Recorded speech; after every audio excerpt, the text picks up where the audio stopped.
On December 5, 2024, on the peaceful scenic road in the small town of Springfield, the flashing red and blue lights of a patrol car sliced through the still evening air. Police had received a series of calls from concerned citizens reporting a car swerving and hitting multiple objects along the roadside.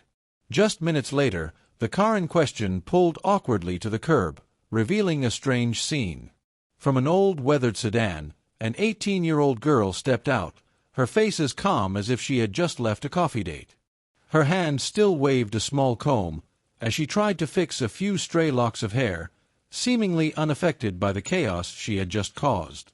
Nearby, unmistakable signs, from the faint scent of something off to the scattered pills on the driver's seat, quickly caught the officer's attention, marking the beginning of a dramatic and unwanted evening. It was a cool evening in Springfield, where cozy homes nestled under yellow streetlights, and the crisp air offered relief after a long day. However, not long after sunset, an unusual sight began to unfold on Scenic Road, a place typically known for its peaceful traffic. The police received repeated calls from citizens who were concerned about a car driving erratically, as if the driver were participating in an impromptu street dance, weaving back and forth with no clear destination in sight. After a few minutes of searching, the patrol officers spotted the old sedan clumsily parked at the curb, as if its owner had just executed a one-of-a-kind parking maneuver. The car appeared as though it had survived a battle, though it was unclear who the opponent was. The front end was unusually dented, a reminder of the rough encounters the car had faced, and the left side mirror was hanging on by a thread, a lasting souvenir of some unfortunate evasive maneuvers. It was clear this vehicle wasn't just the victim of an accident. It might very well be a part of a story marked by neglect and lack of control. As the officers approached, they realized the situation was quickly turning into a big question mark. Was it just a simple accident? Or was this the sign of something more dangerous waiting to unfold? Two officers stepped forward with caution, their eyes carefully tracking every movement the young woman made, preparing for any potential turn of events. Scenic Road, once peaceful, now felt strangely tense, as if everything was frozen in that moment. The driver, a young girl, only 18 years old, stepped out of the old sedan with an oddly calm demeanor, not in a hurry or worried in the slightest. Holding a comb in one hand, she casually fixed her hair, not even sparing a glance at the two officers standing before her, as if she were at a party rather than facing the gravity of the law. Her attitude made the atmosphere thick with confusion, as though she were living in a world of her own, oblivious to everything around her. One of the officers, with a look of suspicion, broke the silence, his voice tinged with a bit of sarcasm. "Good evening. How exactly were you driving just now?" The girl looked up, flashing a bright smile as if the headlights were illuminating her in a spotlight, without a trace of fear or unease. "Me? I was just cruising around, enjoying the breeze." Her response sounded like an innocent adventure, but it couldn't fool the sharp eyes of the officers. The other officer glanced through the car window, and an entirely different scene unfolded before him. On the driver's seat, white pills lay scattered, illuminated by the streetlight, impossible to hide. They were Xanax pills, and they were not just prescription medication as she had claimed. They were clear evidence of what was really going on. The officer pointed to the pills on the driver's seat, his eyes sharp as a razor, and asked sternly, "Can you explain what these are?" The girl tilted her head, her smile still intact, completely unaware of the gravity of the situation. Her voice remained nonchalant, as though she were discussing something entirely harmless, with no cause for concern. "Oh, those. Just some prescription meds. From someone else, but not mine." Her explanation only added fuel to the fire, making everything more confusing and hard to believe. This girl wasn't just pulling the officers into a perplexing situation. It seemed she was trying to deceive them with her unconvincing words.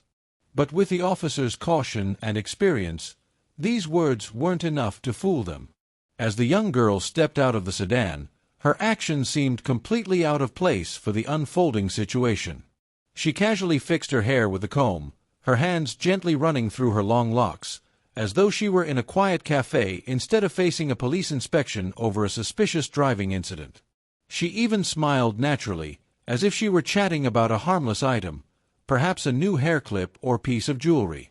This was in stark contrast to the serious situation she was facing.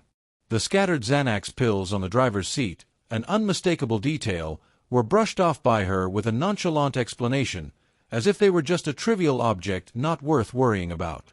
That carefree feeling, while seemingly a sign of calmness, reflected her lack of awareness about the consequences of her actions. This nonchalance wasn't the confident demeanor someone might exhibit in a tough situation, but rather a sign of ignorance or a deliberate attempt to avoid facing reality. At just 18 years old, she appeared to be completely unaware of the seriousness of the encounter, like someone stepping into the world for the first time, unprepared to face the consequences. The two officers exchanged glances, their eyes full of unspoken understanding. With their experience, they knew this was not going to end as simply as the girl was trying to make it seem. In that moment, when their eyes met, an unspoken agreement was formed between them. Without saying a word, they both clearly sensed that the girl was not grasping the severity of the situation. A seasoned professional could tell that nonchalance wasn't always just calmness. Sometimes it was a facade to mask real fear or anxiety. Despite her efforts to maintain a neutral expression, every action, every gesture, was unwittingly revealing her inner state. For the officers, moments like this had become part of their daily routine. They didn't just rely on what they could see with their eyes. They could also feel the invisible cues, the way the girl avoided eye contact when asked about the strange pills, the awkwardness when asked for her documents, and the odd way she fidgeted. This intuition, honed through countless similar situations, was never wrong. They had seen many people like her, people who looked confident on the surface, but whose tired, tense, or even confused body language betrayed them. They understood that this wasn't just a routine traffic stop. Every detail, no matter how small, raised a series of unanswered questions. Was she hiding something? Did she really not understand the gravity of her situation? Or was her nonchalance a defense mechanism, a way to face a scenario she wasn't equipped to handle? These questions would undoubtedly lead to an unpredictable outcome, and the officers had mentally prepared themselves for whatever came next. An unsettling tension began to fill the evening air. Everything around them seemed to shift, but the girl remained completely unfazed. The flashing red and blue lights of the patrol car highlighted her indifferent stance, as though she were the least likely person to draw the attention of an entire police team. Her confidence, bordering on the strange, made it seem like everything was under her control. She casually continued brushing her hair with a tiny comb, her eyes absent-mindedly gazing into the distance, as if this was just another ordinary night. The parked cars and quiet atmosphere of the street were broken by the presence of the police, but she was completely unperturbed. As the officers prepared for a more thorough inspection, they couldn't shake off the oddness of her behavior. They had received a call about a suspicious vehicle, but they never imagined it would lead to more than a typical traffic violation. What started as a seemingly simple conversation quickly evolved into a perfect setup for a bizarre and unpredictable series of events. With her indifferent attitude, the girl had unwittingly created a situation that not only made the officers tense but also made them almost laugh at its absurdity. At that moment, neither the police nor the girl knew that a difficult confrontation was about to unfold, not a battle of physical strength, but one of sharp words and unyielding resistance. Each of her statements, from justifying her trip to pick up a friend because of anxiety, to explaining her intentional collisions with objects, became an amusing element of the conversation. Ironically, it was her nonchalance and ignorance that formed the basis of an unforgettable scene, one that would linger in the minds of both the officers and the young girl long after that evening. When asked to explain why she was on scenic drive at that time, the girl quickly switched to storyteller mode, offering an explanation that sounded more like a casual excuse than a valid reason. With an air of confidence, as if participating in a televised interview, she calmly stated, "I was just picking up my friend. I don't like driving alone because I get anxious. You know, having someone with me makes me feel more comfortable. And I was also planning to stop by the dispensary to pick up some stuff, that's all." Her story seemed harmless and simple, but her calmness combined with the oddness of her reasoning only complicated matters. It was clear she wasn't aware of the seriousness of the situation, or perhaps she was completely confident that she could steer the conversation in her favor. When an officer approached her to inspect the vehicle and asked her to step back, things escalated quickly. Like a street lawyer, the girl immediately voiced her opposition in a defiant tone. "You don't have the right to search my car without a warrant. This is my private property. Do you even know my rights?" Her attitude not only displayed resistance but also carried a hint of arrogance, as if she were trying to take control of the situation. However, her bravado quickly faltered in the face of an undeniable truth: the Xanax pills sitting plainly on the driver's seat. One officer pointed to the obvious evidence, replying calmly, "Those pills are right there in plain view. Care to explain?" Instead of responding directly, she continued to emphasize her rights. "That's my property. You can't touch it without my permission. It's illegal." The argument quickly grew more heated. The girl, now feeling like she was fighting against the entire legal system, began loudly criticizing the officer's actions. "You're violating me, invading my privacy. We're all humans here. Why can't you show me more respect?" What was striking, however, was that she never acknowledged the pills, an important detail she completely ignored. This not only raised further suspicion among the officers, but also indicated she was deliberately avoiding a crucial question. As the officers maintained their calm, urging her to cooperate and step away from the vehicle for a more thorough check, the girl became increasingly stubborn, creating an atmosphere of tension and confrontation.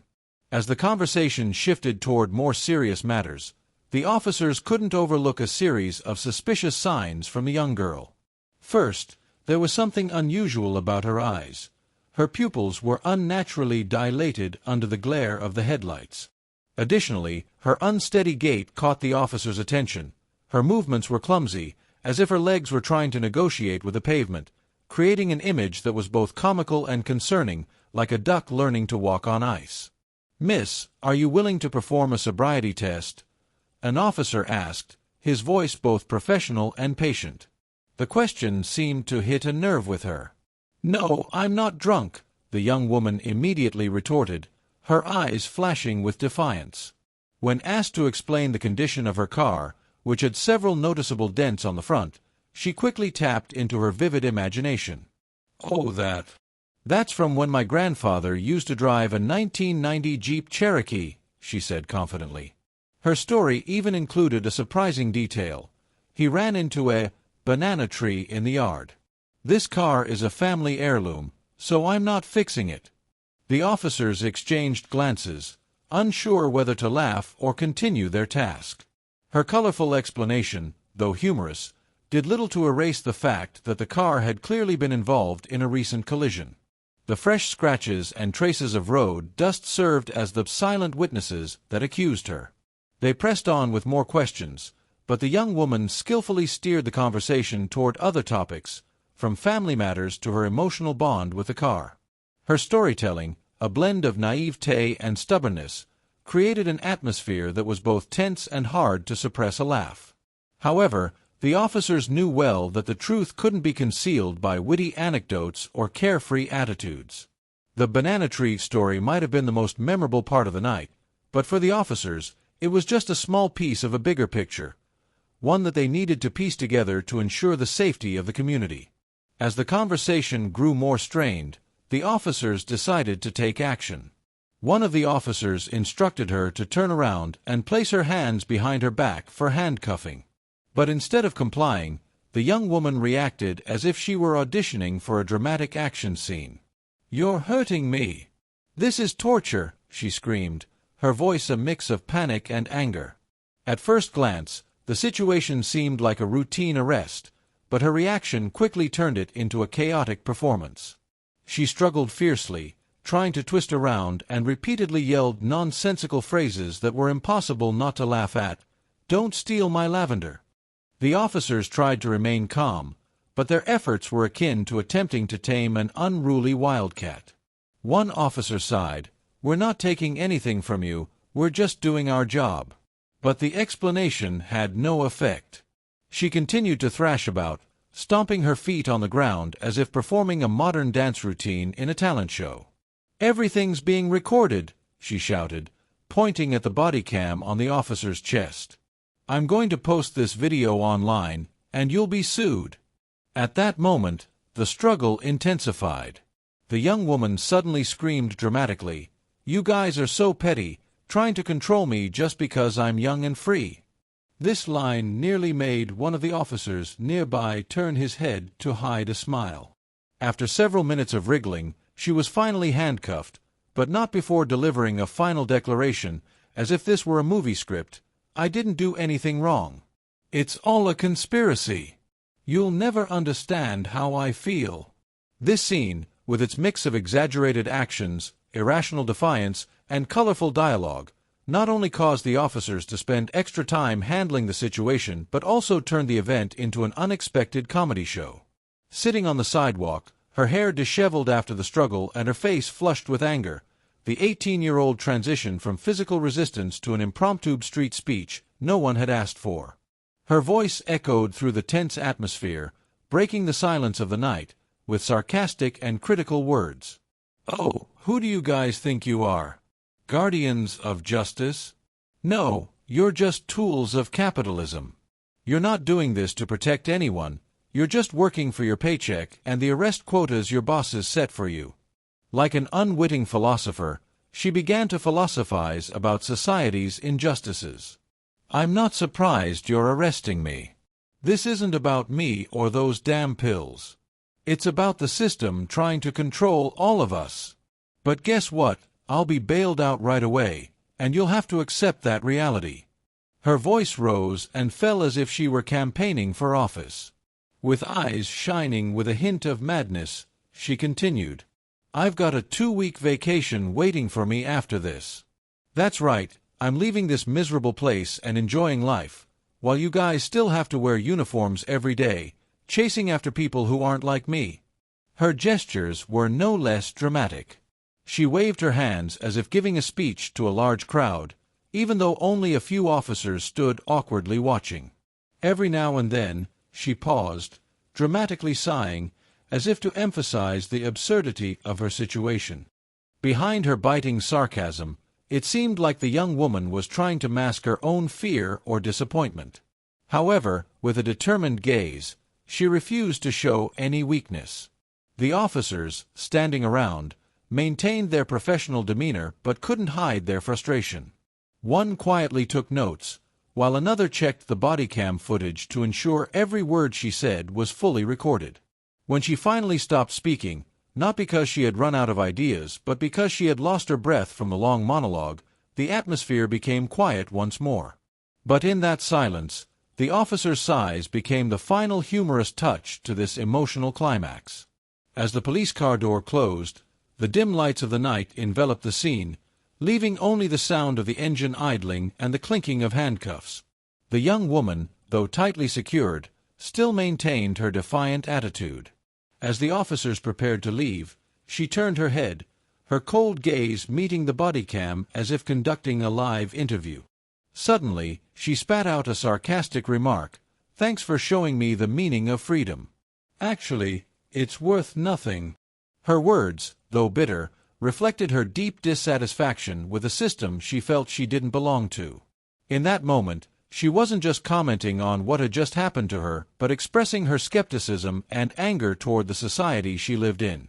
Freedom, a concept most people understand as a sacred right, was vehemently denied by her, almost in a despairing way.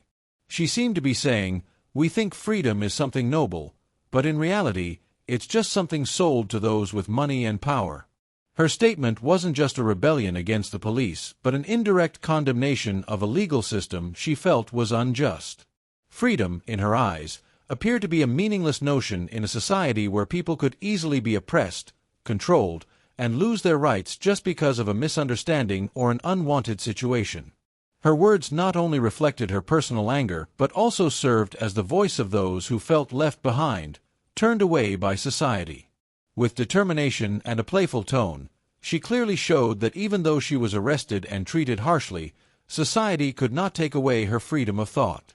It was her way of affirming that, even though the legal system bound her, her resistance and sense of freedom would never be imprisoned. Her remark, though sarcastic, contained an undeniable truth about the cost of freedom in the modern world, where rights and freedoms aren't always granted to all but are sometimes a luxury for the few. In the end, The confrontation between the young woman and the officers was not just a simple arrest, but a reflection of the contradictions in modern society. The young woman, with her tough attitude and fierce resistance, unknowingly became a voice reflecting the growing dissatisfaction with the rules, laws, and systems that many felt no longer served the common good. Her sarcastic remarks and carefree demeanor represented a generation that was tired of and challenged by the injustices they encountered in society. Through this incident, we can see that, in every situation, maintaining patience and emotional control is crucial. Additionally, it also shows that the legal system must always go hand in hand with fairness and respect for the rights of individuals, no matter their class or age.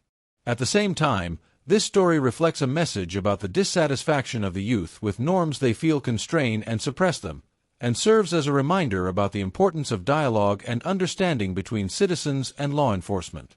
The lesson here is, opposition doesn't always lead to positive outcomes. Sometimes it just deepens conflicts. Only understanding, mutual respect, and cooperation in every situation can help build a more just and civilized society.